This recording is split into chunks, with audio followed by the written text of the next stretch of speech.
रायगडच्या अलिबाग तालुक्यातील चौल ते आग्राव रस्त्याची दुरवस्था झालेली आहे। या रस्त्यावरून प्रवास करताना नागरिकांना प्रचंड त्रास सहन करावा लागतोय।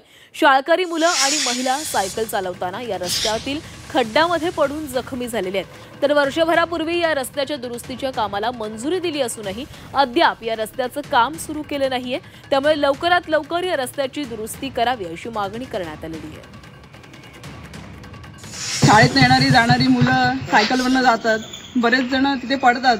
ज्या लेडीज आहेत छोट्या गाड्या घेऊन जातात, पूर्ण अख्खं म्हणजे पहिलं जे चाक असतं गाडीचं आपलं ते पूर्णपणे त्या खड्ड्यात बुडते। त्यामुळे त्यांचे पाय नटकल्यामुळे ते पडतात। असे कितीतरी लोक इथे पडतात आणि त्यांच्या डोक्याला वगैरे लागलेलं आहे। आपण पाठपुरावा करतो पण त्याला मुद्दामून घ्यायचे येत नाहीत किंवा प्रशासन त्याच्याकडे जाणून दुर्लक्ष करत आहे। आम्ही आता एक 8 दिवस वाट बघणार आहोत, नाही तर ह्याच्या विरोधात आता एक उग्र आंदोलन तयार करणार आहोत। काही अख्खं गाव बंद करून टाकणार आहोत। त्यावेळेला प्रशासनाला खऱ्या अर्थाने जाग येईल असं वाटतंय मला।